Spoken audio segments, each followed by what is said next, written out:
Dad's silent revenge. I never thought I'd end up here, alone in a hospital room, 3 days after open heart surgery, staring at my phone and realizing my son had blocked my number. The nurse had just told me I was being discharged in 2 hours, and I had no one to pick me up, no money for a cab. My apartment was 40 miles away in a neighborhood I could barely afford. I was 59 years old, and for the first time in my life, I understood what it meant to be truly abandoned. Let me back up. My name is Gerald Thompson, but everybody calls me Jerry. For 37 years, I was an electrician in Columbus, Ohio. Rain, snow, heat waves that melted the asphalt under my feet. I worked construction sites, office buildings, residential jobs until my knees gave out, and my back couldn't take it anymore. I retired at 57, with a pension that barely covered rent and groceries, plus a small disability payment from a work injury. But I was proud. I'd raised my son Nathan alone after my wife Dorothy died when he was 7.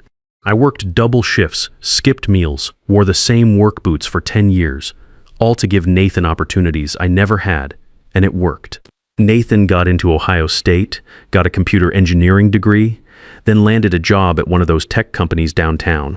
He married Linda Martinez, a woman who worked in marketing and had strong opinions about everything. They lived in a townhouse in Dublin with granite countertops and a 2-car garage. I was happy for him, proud even. Sure, the visits became less frequent. Birthday calls got shorter.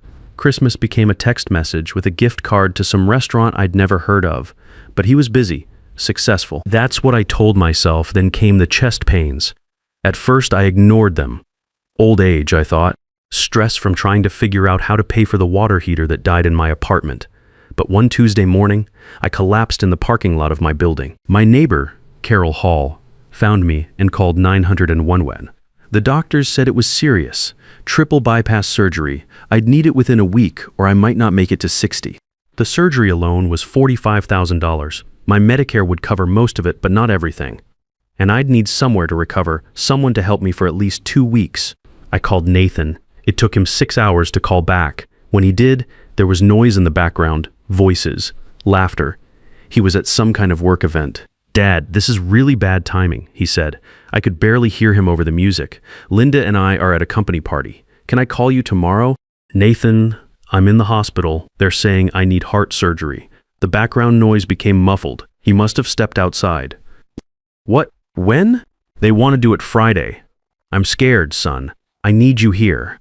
There was a pause, a long one. "Friday? Dad, I have a major presentation Friday. It's been scheduled for months. I can't just. Nathan, please, I might die." Another pause. "You're not going to die, Dad. You're tough. You raised me, didn't you?" "Look, I'll try to visit over the weekend after the surgery." "Okay." He didn't visit that weekend, or the next. He sent a text the day of my surgery. "Good luck, Dad." "You've got this." That was it. No call, no visit, nothing. The surgery was terrifying. They cracked open my chest, rerouted my blood vessels, and when I woke up, I felt like I'd been hit by a truck. The pain was everywhere, but worse than the physical pain was the emptiness. I was in a recovery room with 3 other patients. All of them had families crowded around their beds, wives holding hands, children bringing flowers, grandkids showing off school projects. My bed had no one, just machines beeping in a window that looked out at the parking garage. On the 3rd day, a nurse came in. Her name was Patricia Williams. She was one of those nurses who'd seen everything and had no patience for nonsense. She'd been checking on me regularly, and I think she'd noticed I never had visitors. "Mr. Thompson," she said, reading my chart, "you're being discharged this afternoon. We need to know who's picking you up and what your home care situation looks like." "I'll figure it out," I said. She looked at me over her reading glasses. "You just had open heart surgery. You can't drive. You can't lift anything over 5 pounds. You can't climb stairs without help. You need someone at home with you for at least a week. I'll manage. Mr. Thompson, this isn't optional hospital policy. We can't discharge you without a care plan. Then I'll call a cab. My apartment's on the 1st floor. I'll be fine." Patricia sighed. "Do you have anyone? Family? Friends?" I thought about lying, but what was the point? My son, but he's busy. She didn't say anything. She'd heard that before, I'm sure. I'll see what I can do. "Give me an hour." I lay there feeling humiliated. 59 years old, and I couldn't even arrange a ride home from the hospital. I'd spent my entire life being self-sufficient, never asking anyone for help, and now I was completely helpless. I thought about calling Nathan again, but my pride wouldn't let me.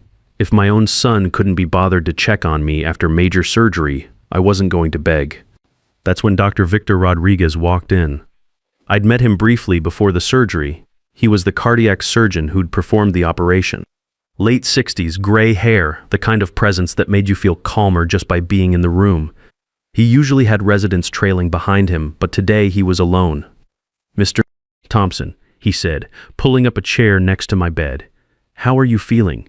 "Like someone cracked open my chest," I said. He smiled slightly. "That's accurate. I did crack open your chest, and I put it back together quite nicely. If I do say so myself." He picked up my chart, scanned it, then set it down. "Patricia tells me you're having trouble arranging a ride home. I'll figure something out. She also tells me you live alone, 40 miles from here. No family support." I said, "I'll figure it out." Dr. Rodriguez was quiet for a moment. He had this way of looking at you like he could see right through whatever you were trying to hide. "Mr. Thompson, I'm going to be direct with you. You cannot go home alone.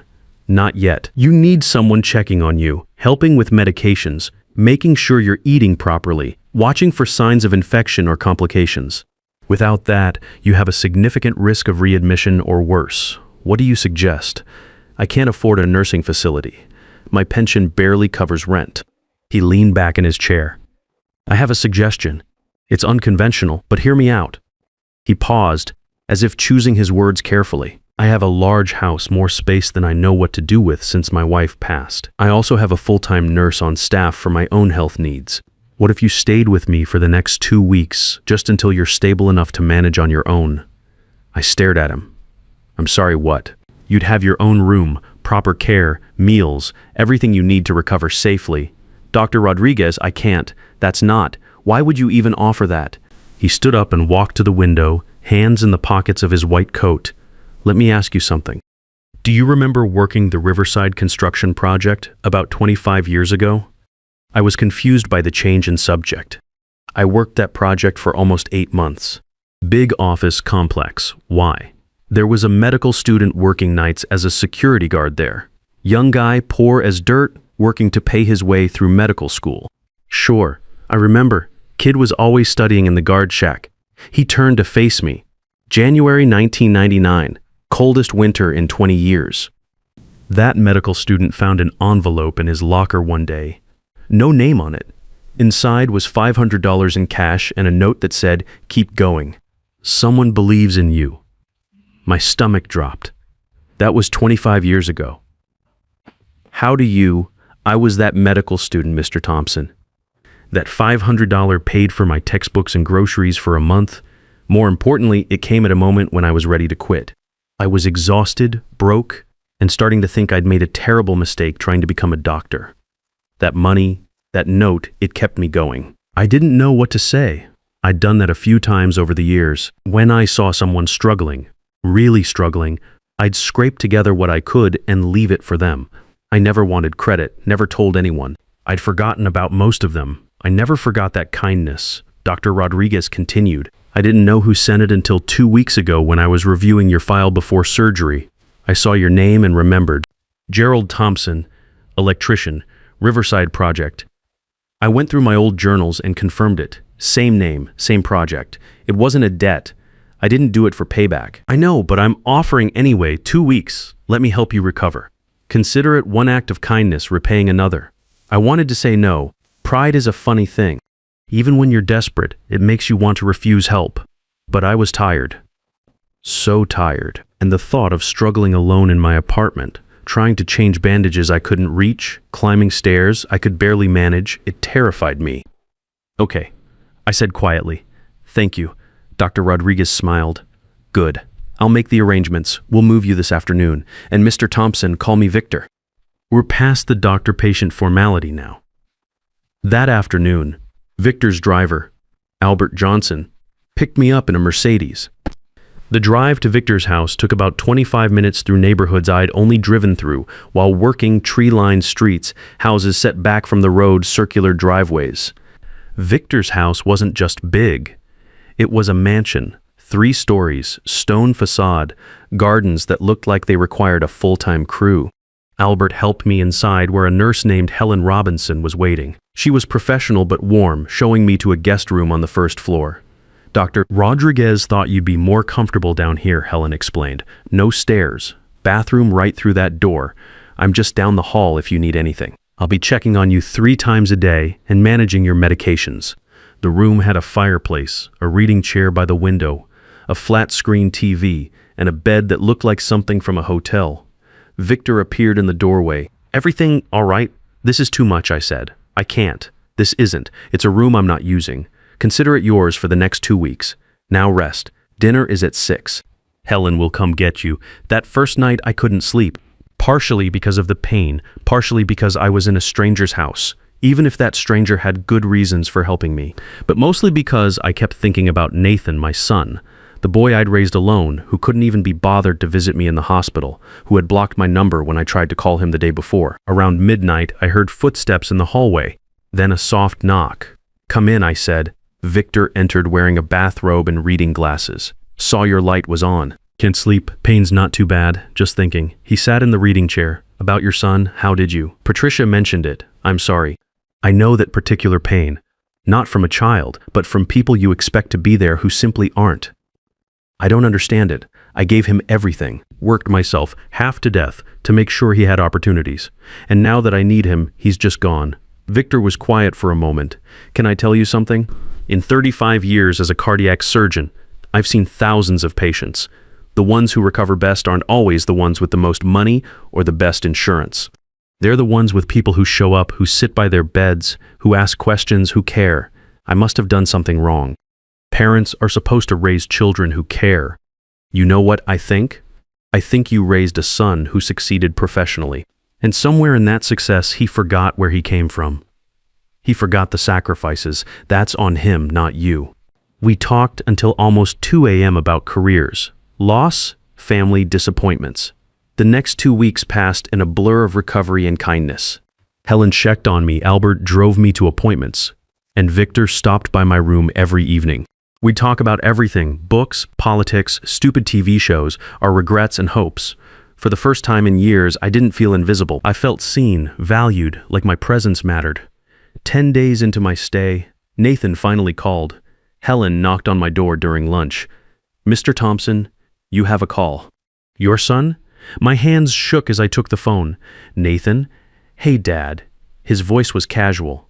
Too casual. Sorry, I haven't checked in. Work's been crazy. How are you feeling? I'm recovering. I had major surgery, Nathan. Where have you been? I told you, work. Look, I'm calling because Linda and I want to come visit. See how you're doing. Maybe this Sunday. Something in his tone felt off. How did you get this number? I called the hospital. They transferred me. Dad, where are you? Why aren't you at home? I hesitated. I'm staying with a friend during recovery. What friend? You don't have friends with. He stopped himself, but the implication was clear. A friend who actually showed up when I needed help. There was a pause. Dad, don't be dramatic. I was busy. You're fine, right? So what's the big deal? The address is 478-2 Lakeshore Drive, I said quietly. Sunday at 2, Lakeshore. That's Dad, whose house are you at? I'll see you Sunday, Nathan. I hung up before he could ask more questions. Victor appeared in the doorway. He'd been in his study but must have heard your son, he asked. I nodded. He wants to visit Sunday. First time he's checked on me since the surgery. Victor sat down. Let me guess. He suddenly became available when he found out where you're staying. How did you know? Because I've seen it before. People who disappear during the crisis suddenly reappear when they think there's something to gain. He paused. Gerald, I need to tell you something. I had my attorney do some checking. Your son Nathan, he's in financial trouble, serious trouble. His company laid off 30% of their staff last month. He took out a second mortgage on his house. His wife's spending is out of control. They're leveraged to the point where one missed payment could collapse everything. Why would you? Because I wanted to know who had abandoned my patient. My friend.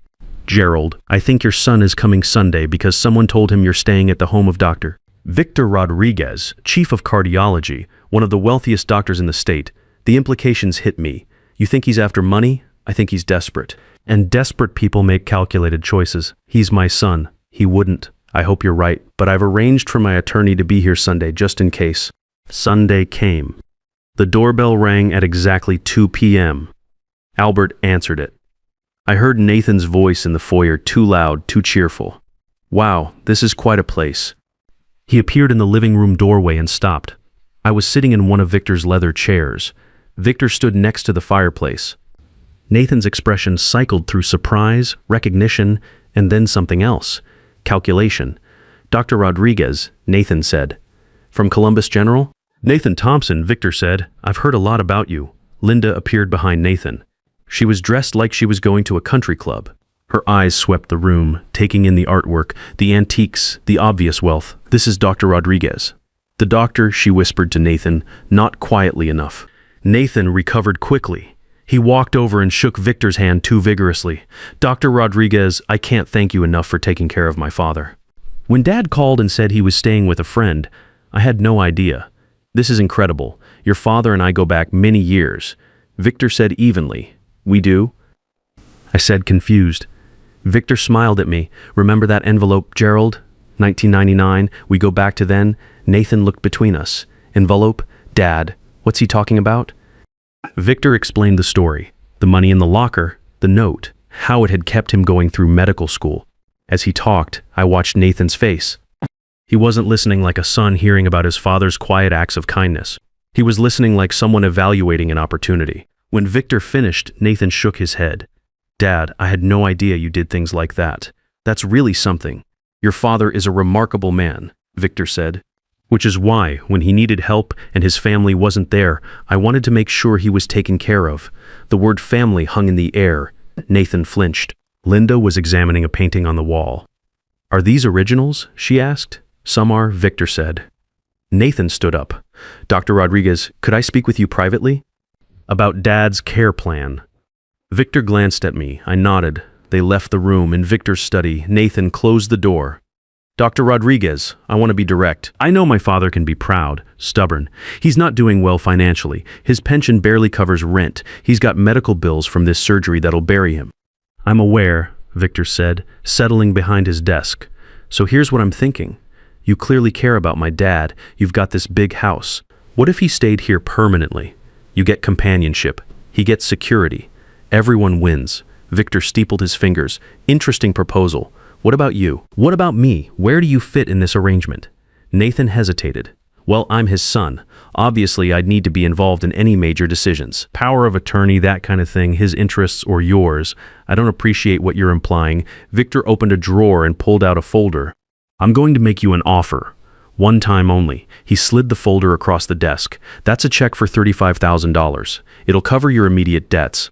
Nathan opened the folder. His hands trembled as he saw the check. There are conditions, Victor continued. This money is for necessities, not maintaining a lifestyle you can't afford. You will repair your relationship with your father, not because he's staying with a wealthy man, but because he's your father. And you will never ask him or me for money again. This is based on your father's kindness to me, not your worthiness. Nathan stared at the check. Why would you do this? Because your father would want me to help you. Even after everything, he still loves you. And if I don't accept, then you leave with nothing. And I'll make sure your company knows why you suddenly developed interest in your father's welfare. Nathan looked at the check, then at Victor. Finally, he folded the folder and stood up. I need to think about it. You have until you walk out that door. They returned to the living room. Nathan's face was unreadable. Linda immediately jumped up. Well, what did you two discuss? Nothing important, Nathan said. He looked at me. Dad, can we talk? Alone? We went out to the garden. It was a beautiful afternoon, warm for March. Nathan was quiet for a long time. Dad, I'm sorry, he finally said. For what, specifically? For not being there, for the hospital, for not visiting, for everything. Why weren't you there, Nathan? Really? He sat down on a stone bench. Because I was ashamed. Dad, I'm not the success you think I am. The company's downsizing. I made bad investments. Linda spends money faster than I can make it. We're drowning in debt, and I couldn't face you, the man who sacrificed everything for me. I couldn't look you in the eye and admit I'd screwed it all up, so you just disappeared.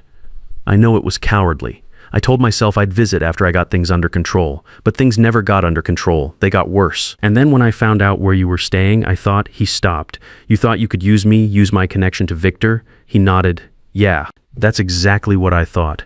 And Dr. Rodriguez just offered me money to help with my debts. $35,000, are you going to take it? I don't know. The conditions are fair, but they're hard. He wants me to fix our relationship, to actually be your son again, and you don't think you can do that. I don't know if I deserve to. I abandoned you, Dad, when you needed me most. I sat down next to him. Nathan, I'm going to tell you something. When your mother died, I didn't think I could go on. Every day felt impossible. But I had you, and I made a choice. I could wallow in my grief, or I could be the father you needed. So I chose you. Every single day, I chose you. I know. That's what makes this worse. Let me finish. I chose you, and I do it again every time. Because that's what love is. It's choosing someone even when it's hard, even when they disappoint you. I looked at him. You failed me, Nathan. You hurt me, but you're still my son. And if you want to repair this, if you want to actually try, not because Victor is making you, but because you want to, then I'm here. Nathan started crying, real tears. He put his head in his hands. I'm so sorry, Dad. I put my arm around him. I know. Now what are you going to do about it? Nathan took Victor's offer. Over the next 6 months, he called me every Tuesday and Thursday. At first, the conversations were awkward. We didn't know how to talk to each other anymore. But slowly, it got easier. He told me about his work, his fears, counseling he'd started, conversations with Linda about their spending. He visited every other Sunday. Sometimes Linda came, sometimes just him. We'd have lunch, talk, take walks in Victor's garden. I'd officially stayed past my 2-week recovery, then a month, then 2. One evening, Victor asked if I'd consider staying permanently. Gerald, I have more space than I need and more money than I can spend. You have companionship to offer. Why not make this official? Stay. Live here, not as a guest, as family. I thought about my apartment, the leaky ceiling, the loneliness. Then I thought about the last few months. Conversations over breakfast, watching old movies together, having someone to talk to. Okay, I said. On one condition, I pay rent, $400 a month from my pension. Victor laughed. Gerald, my property taxes are more than your annual pension. $400 a month or I'm not staying. Fine, I'll donate it to charity in your name. 6 months later, Victor's attorney called. Mr. Thompson, Nathan's check cleared today. All conditions were met. Nathan had done it. For 6 months, he'd shown up, been present, tried, mine it. And he hadn't known the check was contingent on that behavior. When I told Nathan, he was stunned. You knew the whole time. Would it have mattered? He thought about it. Probably not. I needed to do this for me, for us. He paused. Dad, Linda and I sold the townhouse, got something smaller. She's working more, spending less. We're in counseling. It's hard, but it's good. I'm proud of you. I'm just trying to be the son you deserved all along. Victor lived another 5 years.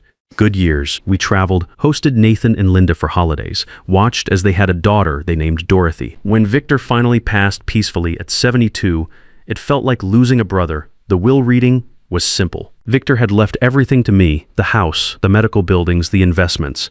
His attorney handed me a note. Gerald, 25 years ago, you gave me hope. I'm leaving you everything because I believe you'll use this wealth to help people. Family isn't about blood. It's about showing up, choosing someone every day.